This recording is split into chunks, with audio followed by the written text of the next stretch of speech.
आपका यूनिक प्रज्ञान यूट्यूब परिवार में मैं प्रज्ञान सर हार्दिक स्वागत करता हूं, वंदन करता हूं, अभिनंदन करता हूं।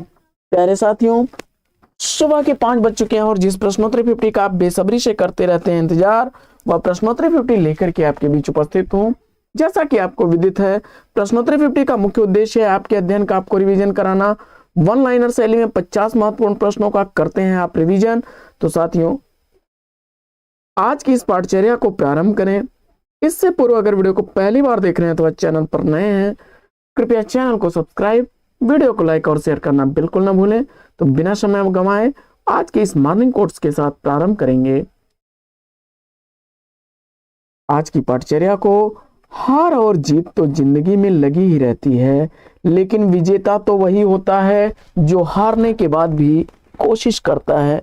यानी अगर आप नियमित कोशिश करते रहेंगे तो सफलता एक न एक दिन आपको जरूर मिलेगी। साथियों, बिना किसी समय लिए आपसे प्रारंभ करेंगे पाठचर्या और देखेंगे आज का पहला प्रश्न। पद्मावत को सूफी काव्य मानने से इनकार करने वाले आलोचक कौन है? पद्मावत को सूफी काव्य मानने से इनकार करने वाले आलोचक विजय देव नारायण शाही हैं। पतनशील पत्नियों के नोट्स उपन्यास के लेखक कौन है? पतनशील पत्नियों के नोट्स उपन्यास नीलिमा चौहान द्वारा लिखा गया 2017 ईस्वी का प्रकाशित उपन्यास है। अगला प्रश्न है कि आचार्य वामन ने काव्य हेतु के स्थान पर किस शब्द का व्यवहार किया है? जवाब हो जाएगा काव्यांग। अगला प्रश्न है कि खड़ी बोली में जयशंकर प्रसाद का प्रथम काव्य संग्रह कौन सा है? खड़ी बोली का प्रथम काव्य संग्रह जयशंकर प्रसाद का कौन सा है? 1913 ईस्वी का प्रकाशित कानन कुसुम जयशंकर प्रसाद का खड़ी बोली का पहला काव्य है। मैथिली शरण गुप्त जी को सामंजस्यवादी कवि किसने कहा है? गुप्त जी को सामंजस्यवादी कवि कहने वाले आचार्य रामचंद्र शुक्ल जी हैं।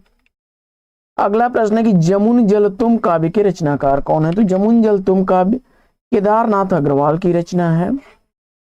अगला प्रश्न, प्रेमचंद्र विश्वकोश के रचनाकार कौन है? प्रेमचंद्र विश्वकोश कमल किशोर गोयनका द्वारा लिखी गई रचना है। अगला प्रश्न है कि रत्नाकर उर्दू में किस उपनाम से रचना करते थे? जगन्नाथ दास रत्नाकर उर्दू में जकी उपनाम से रचना करते थे। अगला प्रश्न है कि बनारसी दास चतुर्वेदी ने हृदय तरंग शीर्षक से किस कवि की रचनाओं का संकलन प्रकाशित कराया? जवाब हो जाएगा सत्यनारायण कवि रत्न। अगला प्रश्न,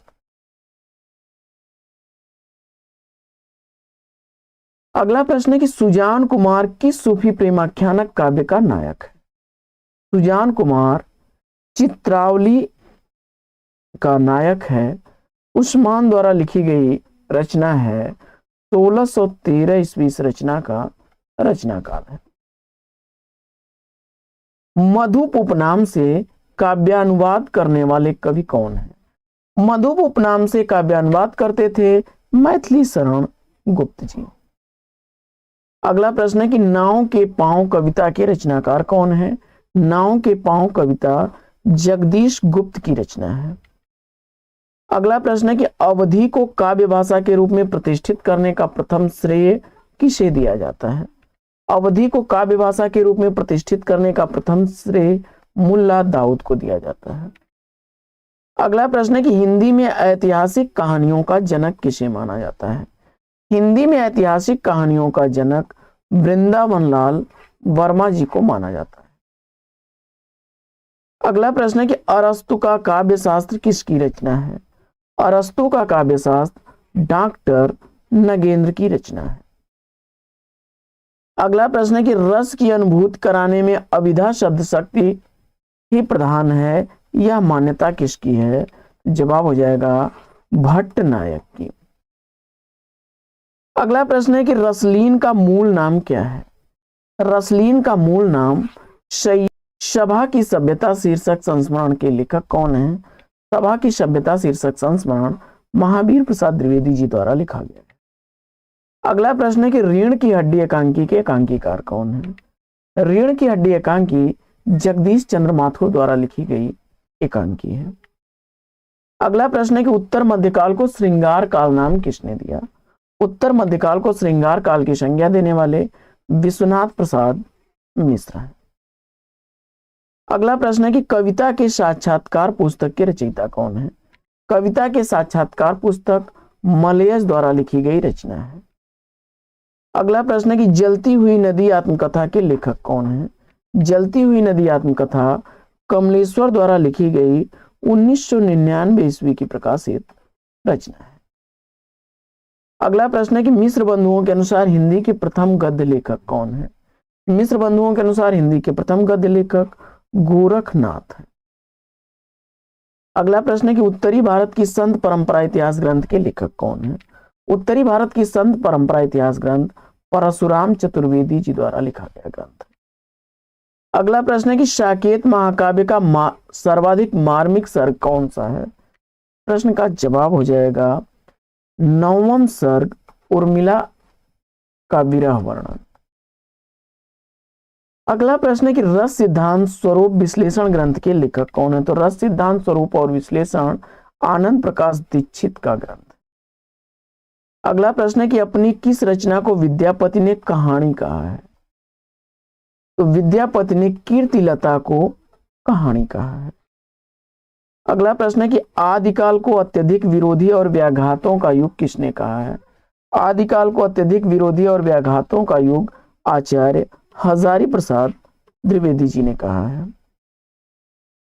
अगला प्रश्न, दादू की रचनाओं का प्रामाणिक संकलन दादू दयाल शीर्षक से किसने संपादित किया? दादू की रचनाओं का प्रामाणिक संकलन दादू दयाल शीर्षक से करने वाले परशुराम चतुर्वेदी जी हैं। रूप तरंग काव्य संग्रह के लेखक कौन है? रूप तरंग काव्य संग्रह रामविलास शर्मा द्वारा लिखा गया 1956 ईस्वी का प्रकाशित काव्य संग्रह। अगला प्रश्न है कि पद्मावत को एक त्रासदी मानने वाले आलोचक कौन है? पद्मावत को त्रासदी मानने वाले आलोचक विजय देव नारायण शाही हैं। इन्होंने सूफी काव्य मानने से इनकार कर दिया है पद्मावत को। टटकी कविता का प्रवर्तन किसने किया? टटकी कविता के प्रवर्तक रामबचन राय हैं। विनायक उपन्यास के लेखक कौन है? विनायक उपन्यास रमेश चंद्र शाह द्वारा लिखा गया 2014 ईस्वी का प्रकाशित उपन्यास है। अगला प्रश्न है कि नविता चित्रा मुदगल की किस रचना की पात्र है? नविता चित्रा मुदगल के आमा रचना की पात्र है। 1999 ईस्वी का प्रकाशन वर्ष है। अगला प्रश्न है कि नव प्रगतिशील काव्य आंदोलन के प्रवर्तक कौन है? नव प्रगतिशील काव्य आंदोलन नवल किशोर द्वारा लिखा गया। अगला प्रश्न है कि गमई गंध गुलाब ललित निबंध के रचनाकार कौन है? गमई गंध गुलाब ललित निबंध विवेकी राय द्वारा लिखा गया 1980 ईस्वी का प्रकाशित निबंध है। अगला प्रश्न है कि रस पीयूष निधि के रचनाकार कौन है? रस पीयूष निधि आचार्य सोमनाथ की रचना है। राम राज्य का न्याय नाटक के नाटककार कौन है? रामराज का न्याय नाटक अछूतानंद की रचना है। छायावाद को मधुचर्या किस आलोचक ने कहा है? छायावाद को मधुचर्या कहने वाले आचार्य रामचंद्र शुक्ल हैं। अगला प्रश्न है कि कोई बात नहीं किसके द्वारा रचित उपन्यास है? कोई बात नहीं अलका सरवगी द्वारा लिखा गया उपन्यास है। 2004 ईस्वी का प्रकाशन वर्ष। अगला प्रश्न है कि विजय तारा मंगल किस उपन्यास के पात्र हैं? विजय तारा मंगल कंकाल उपन्यास के पात्र हैं। अगला प्रश्न है कि हरिऔध की किस कृति को मुहावरों की पाठ्य पुस्तक कहा जाता है? तो हरिऔध की रचना ठेठ हिंदी का ठाठ को मुहावरों की पाठ्य पुस्तक कहा जाता है। अगला प्रश्न है कि हिंदी साहित्य का पहला इंजीनियर लेखक कौन है? हिंदी साहित्य के पहले इंजीनियर लेखक मदन वात्स्यायन है। अगला प्रश्न है कि भोर का तारा एकांकी के एकांकीकार कौन है? भोर का तारा एकांकी जगदीश चंद्र माथुर द्वारा लिखी गई रचना है और 1937 ईस्वी का प्रकाशन वर्ष है। अगला प्रश्न है कि विशाल भारत पत्र के प्रथम संपादक कौन थे? विशाल भारत पत्र के प्रथम संपादक पंडित बनारसी दास चतुर्वेदी जी थे। कविता कौमुदी के संग्रहकर्ता कौन है? कविता कौमुदी के संग्रहकर्ता रामनरेश त्रिपाठी जी हैं। आचार्य रामचंद्र शुक्ल ने रीत काव्य की परंपरा का प्रवर्तक किसे माना है? तो आचार्य रामचंद्र शुक्ल के अनुसार रीत काव्य की प्रवर्तक चिंतामणि त्रिपाठी हैं। बढ़ते हैं आगे और देखते हैं अगला प्रश्न।